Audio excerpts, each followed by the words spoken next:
हरि ओम। श्रीमद्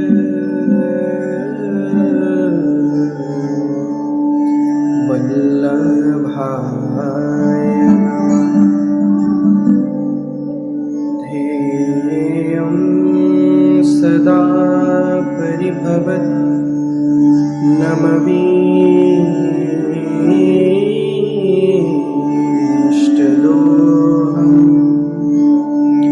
तीर्थास्पदं शिवगिरिं चिनुतं शरण्यं व्रत्यार्थिहं प्रणतपालभवाब्धिपोतं वन्दे महापुरुषते चरणारविन्दम् अस्ति स्वस्तरुणिकराग्रविगलत् कल्पप्रसूनामृतम्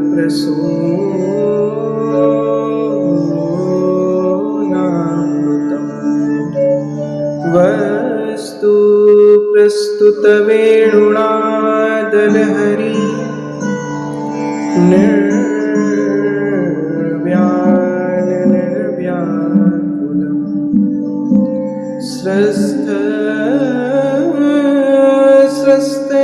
स्रस्तनीवद्धनी विविलसन् गोपीसहस्रावृतम्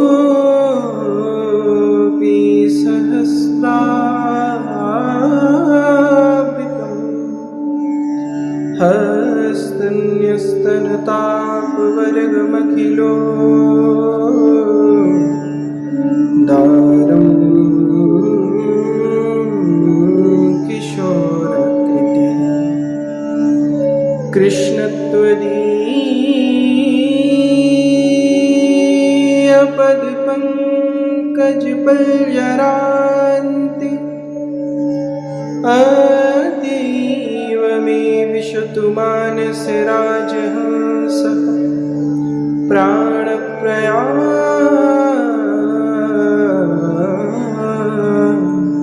समये कफवातपित्ते कण्ठावरोधनविधौ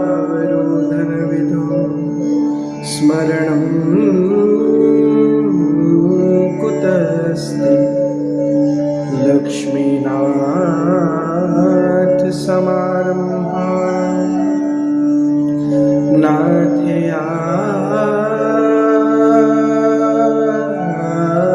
नाथयामुलमध्यमा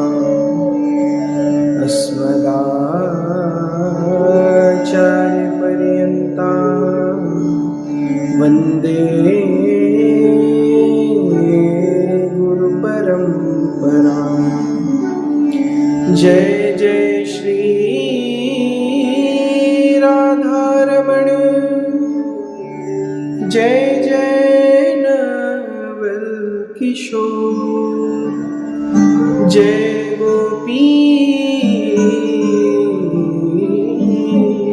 चितचोर प्रभु जय जय माखन चोर। परम मंगलमय परंपरात्पर अखिलेश्वर अकारण करुणा वरुणालय भक्तवांछा कल्पतरु तड़िद्वित पीतांबरधारी श्री बालकृष्ण लाल की शब्दमय वाणीमय विग्रह श्रीमद् भागवत को बारंबार प्रणाम एवं आप सभी वैष्णवजन तथा भक्तजन मातृशक्ति बालक भाई बंधु सभी को जय श्री कृष्ण जय सिया राम श्री गिरधर लाल बिहारी की जय। पिछले सेशन में हमने वृंदावन की रस महिमा को श्रवण किया था, जिसके उपरांत हमने कुछ वृंदावन के निकुंज के तत्व एवं गिरिराज्य का प्राकट्य और भविष्यवाणिता के विस्तार पूर्वक विवेचन सुने। आज हम कुछ चर्चा करेंगे, संक्षिप्त में बोलेंगे। पहले तो हम मनुष्य में जो एक मंत्र है, जो एक दृष्टांत है, जो बात श्रवण करने में, जो बात ग्रहण करने में जो जीव बहुत भाग्यशाली होते हैं, उसका विस्तार है। भागवत जी कहते हैं कि कृष्ण भक्ति कर्म शाश्वत तद बदाधु।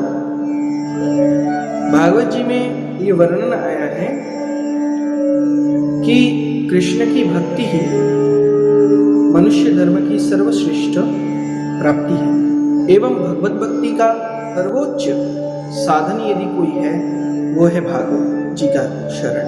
जब भगवान कपिल अवतरित हुए श्री देवहूति माता के गर्भ से, तब एक विषय बात बहुत उनको प्रस्फुटित करने लगी। क्या कि जब देवहूति माता के गर्भ से श्री कपिल भगवान प्रकट हुए तो ये चार बात स्वयं कपिल भगवान ने ही देवहूति माता को दृष्टांत पूर्वक सुनाया था कि ये चार बात जब मनुष्य अपने अंदर ले लेता है, ये चार बातें जब मनुष्य अपने हृदय में विराजमान कर लेते हैं तो वो बहुत बड़ी कृपा के भाग्यशाली होते हैं।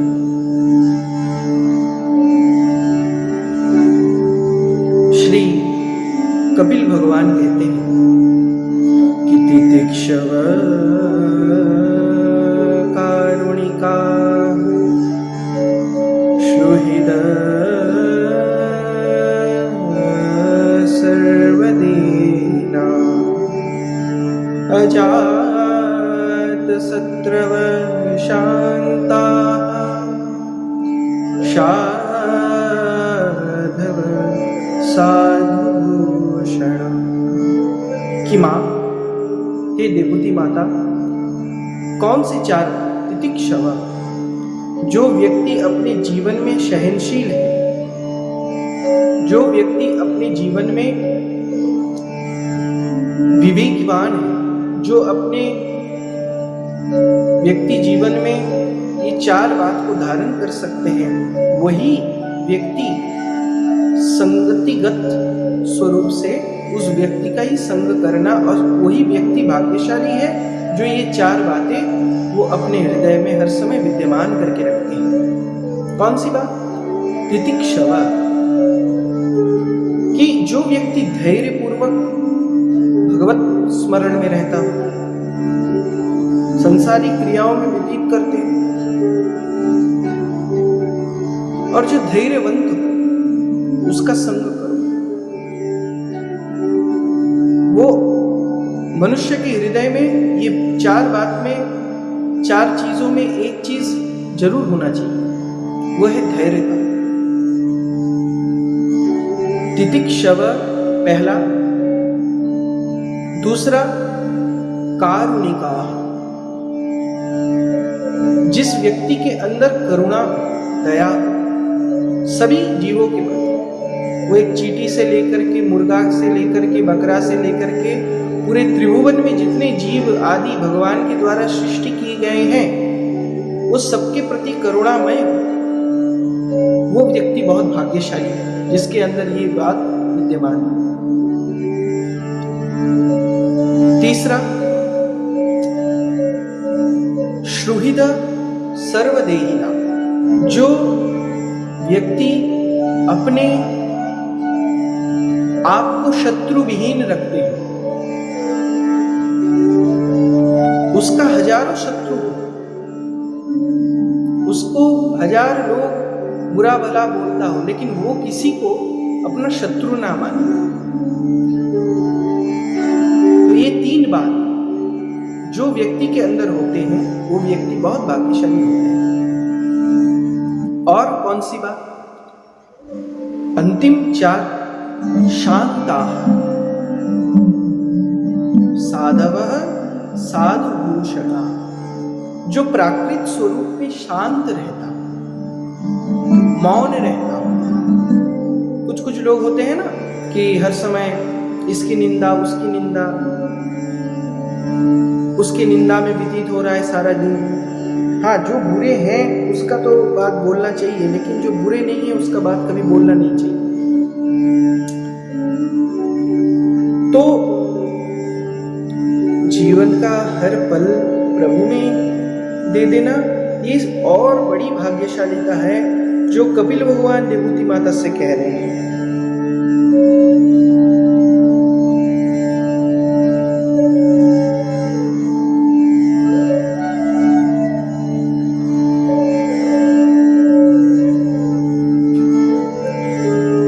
जीवन में ये 4 बात जिसके अंदर हो वो बहुत भाग्यशाली है। ये बात आप मेरे जो आज सुने, इसको यदि आप अपने जीवन में धारण कर सकते हैं, जो भगवान के द्वारा बताई हुई ये स्थापना है, ये बात का कपिल भगवान स्वयं जो ज्ञान के प्रतिमूर्ति है, जो कपिल का अर्थ क्या है? जो ज्ञान के प्रतिपालक है, जो ज्ञान के संपूर्ण तत्व है, वो है भगवान कपिल।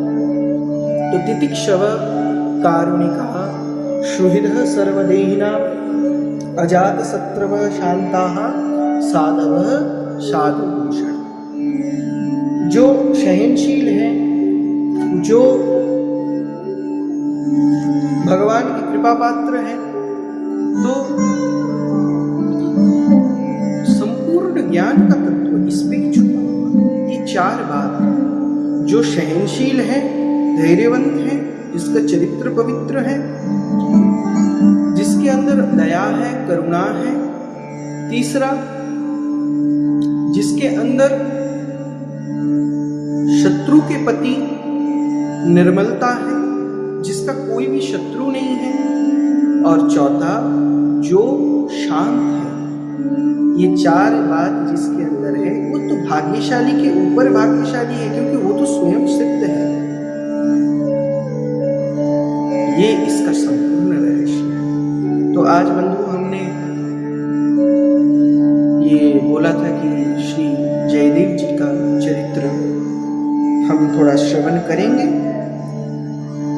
उनका जन्म जानेंगे कहाँ हुआ था और उनके कुछ परिचयों के बारे में ज्ञात करेंगे। बंधु, जयदेव जी का संपूर्ण रहस्य श्री जगन्नाथ भगवान के साथ जुड़ा हुआ है। कौन है जयदेव जी?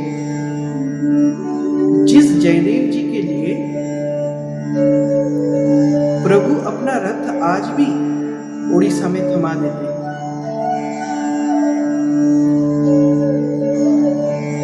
जिन्होंने स्वयं भगवान की गीत गोविंद को रचना किया।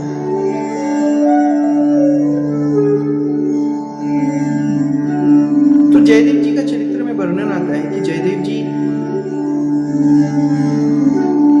बंगाल प्रांत के बीरभूम जिले के अंतर्गत केंदुबिल्व नाम के ग्राम में उत्पन्न हुए। केंदुबिल्व नाम के गांव में प्रकट हुए। उनका वैराग्य ऐसा था बंधुओं, तो बंगाल के बीरभूम जिले के केंदुबिल्व नाम में जयदेव जी का प्राकट्य हुआ। और उनका वैराग्य इतना तीव्र था बंधुओं, उनका वैराग्य इतना प्रखर था कि वो कभी भी एक रात्रि के ज्यादा एक वृक्ष के नीचे ही नहीं रहते थे। आज यदि एक वृक्ष के नीचे रहते थे तो कल अलग वृक्ष के नीचे, दूसरी वृक्ष के नीचे। उनके संपूर्ण हृदय से आसक्तियों का नाश हो चुका। जीवन निर्वाह करने के लिए अनेक सामग्रियों से आप केवल एक गुदरी और एक कमंडलू अपने पास रखते थे, जैसे साधु की परिचय होता है। जीवन निर्वाह करने के लिए अनेक सामग्रियां, वास्तविक स्वरूप की जरूरत उन्हें नहीं था। सुदेव नाम के एक ब्राह्मण के कोई संतान नहीं थी। उसने जगन्नाथ जी से प्रार्थना की, यदि मेरी संतान होगी तो पहली संतान आपको मैं अर्पण कर दूंगा। ये जगन्नाथ जी से उन्होंने ये संकल्प लिया। कुछ समय के बाद उसके एक कन्या हुई और जब 12 वर्ष की विवाह की योग्य हो गई तो उस ब्राह्मण ने जगन्नाथ जी के मंदिर में उस कन्या पद्मावती को लेकर प्रार्थना की कि हे प्रभु, मैं अपनी प्रतिज्ञा के अनुसार आपको भेंट करने के लिए यह कन्या लाया हूं। उसी समय जगन्नाथ जी ने आज्ञा दी कि परम रसिक जयदेव नाम का जो भक्त है मेरा जो भक्त है,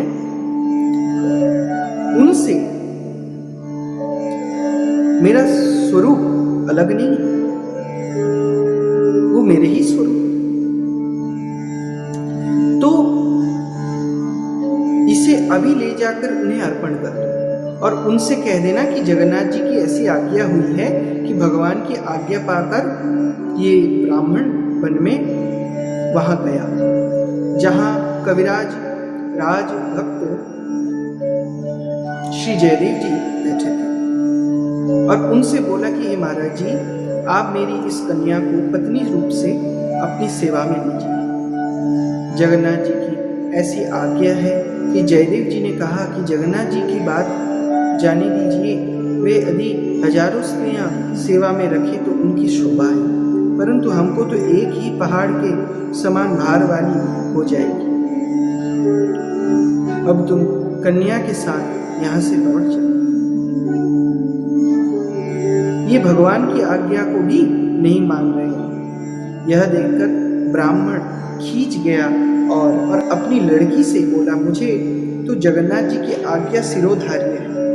ऐसे श्री जयदेव जी का स्वरूप था, जिन्होंने अपने हृदय में कभी भी किसी के प्रति द्वेष नहीं रखा, जिन्होंने कभी अपने हृदय में आसक्ति नहीं रखी। ऐसे भक्त का चरित्र होता है बंधु। और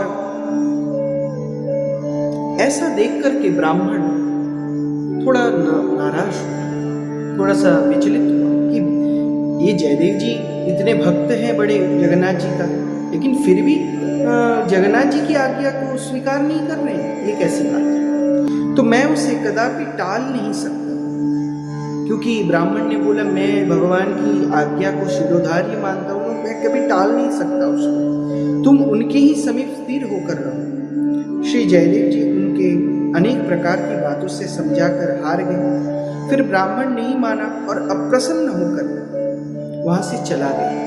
तब वे बड़े भारी सोच में पड़ गए कि फिर उस ब्राह्मण की कन्या से बोले, तुम अच्छी प्रकार से मन में विचार करो कि तुम्हारा अपना क्या कर्तव्य है, तुम्हारे योग्य कैसा पति होना चाहिए।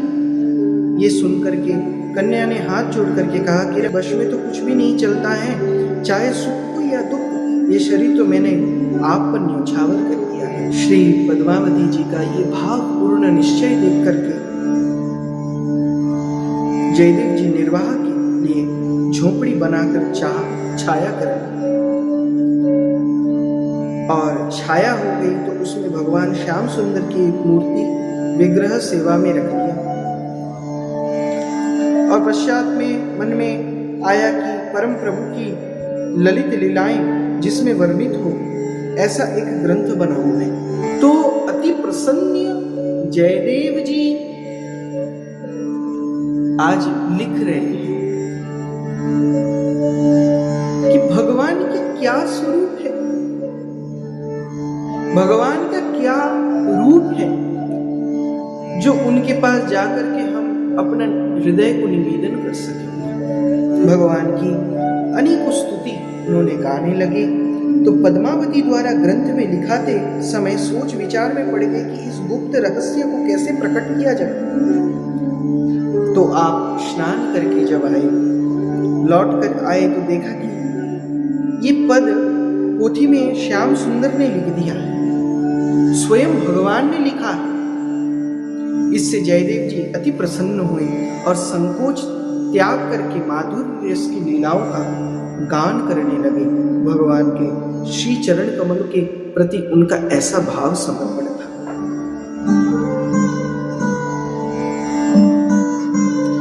तो अब ये तो हुआ हुआ उनके चरित्र में कि वो बंगाल में जन्म लिए, उनके साथ एक ब्राह्मण कन्या का विवाह हुआ। जो ब्राह्मण कन्या का जो पिता था,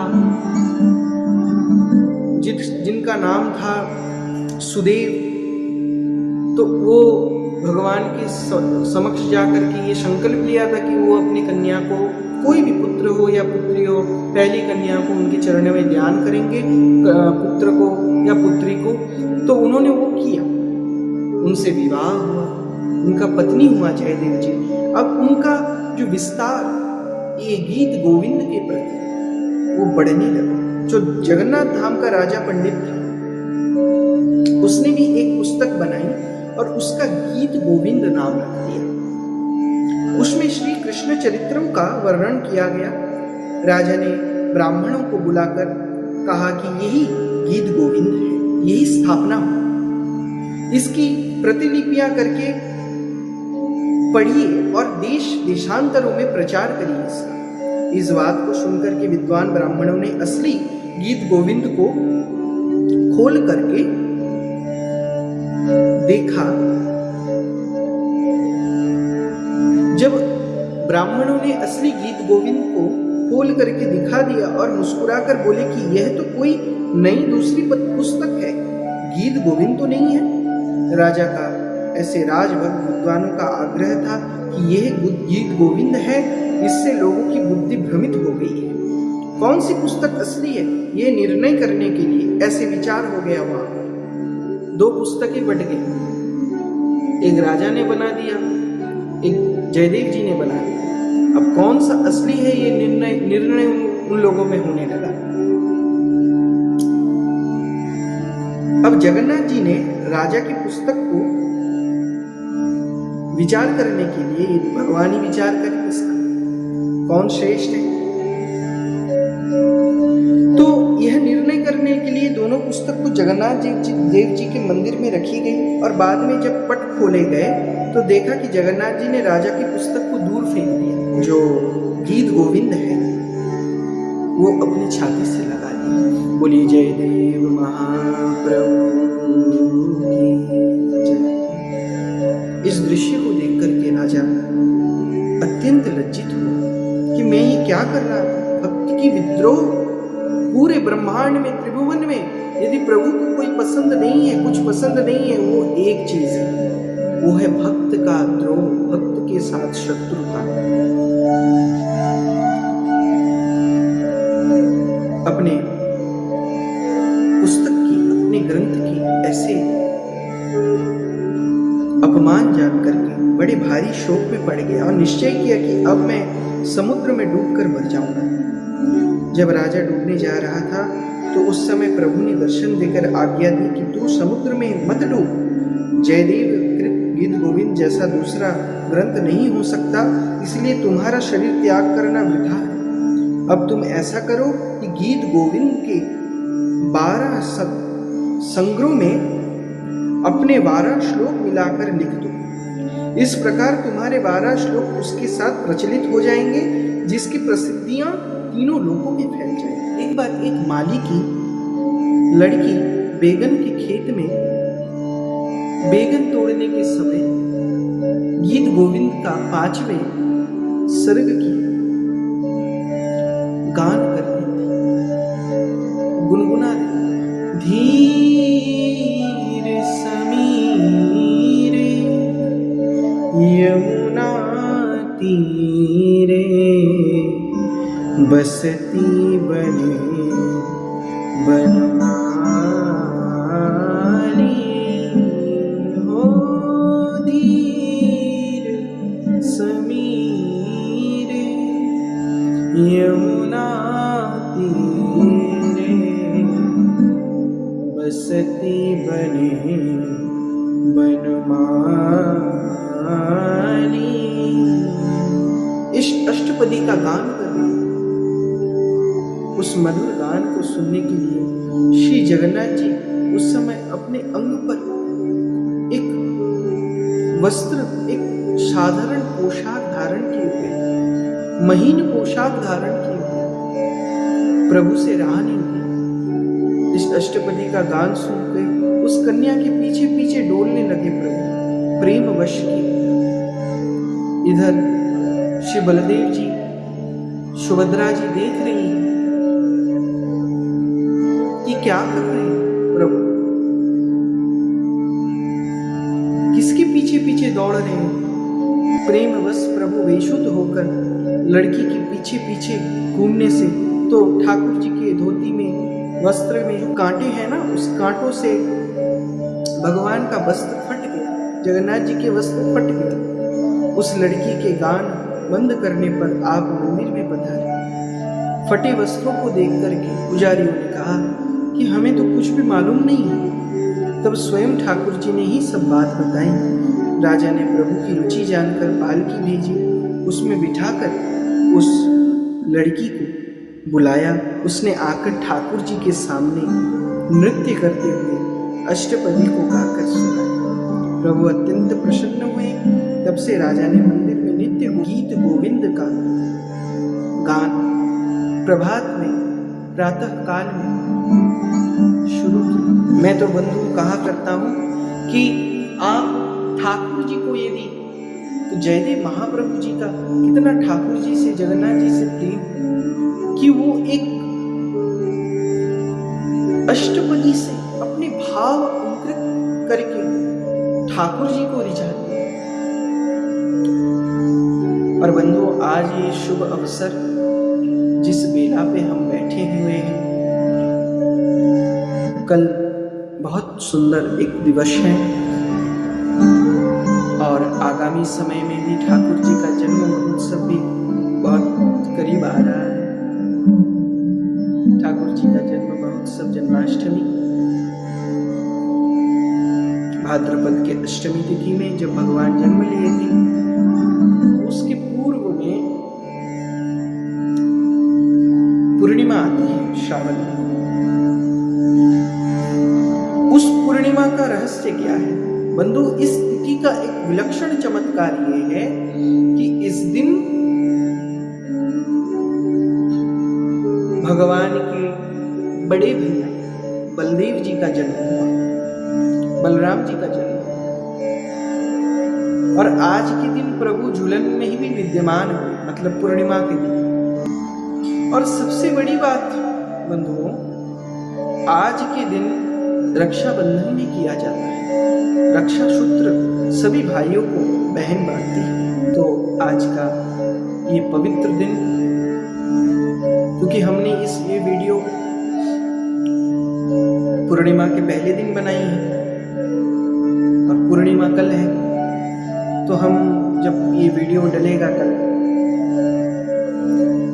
तो आप सभी को पूर्ण रूप से आनंद प्राप्त होगा। ये श्रवण करके कृपा का फल प्राप्त होगा। अवश्य सुने, इसको पूरा अंत तक श्रवण करें। तो जयदेव जी की ये गीत गोविंद का रहस्य प्रेम तत्वों में भरा हुआ है। गीत गोविंद का रहस्य प्राकृत माधुर्य रस में भरा हुआ है। गीत गोविंद का रहस्य सर्वोपरि है। कथा तो हम बहुत सुनते हैं, लेकिन भक्त चरित्र वही होता है जो हम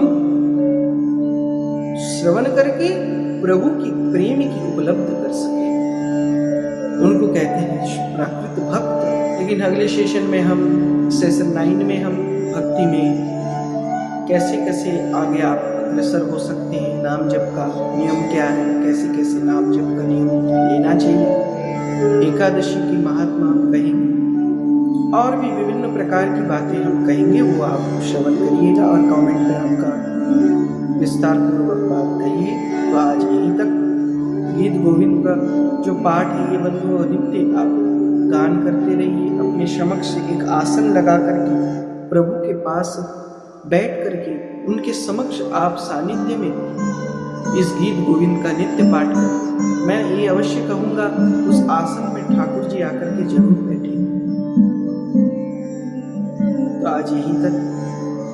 आपको झूलन महोत्सव की, हिंडोला महोत्सव की अनेक बधाई एवं बलदेव जी की प्राकट्य दिवस का भी बधाई और रक्षाबंधन की भी खूब खूब बधाई।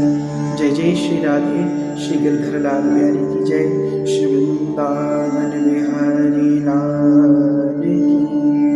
भागवत महापुराण की, श्री जयदेव महाप्रभु की जय। जय जगन्नाथ भगवान की, श्री नीलाचल धाम की जय, श्री गोवर्धन नाथ की जय, वृंदावन धाम की जय। जय जय श्री राधे, जय जय श्री राधे, जय जय श्री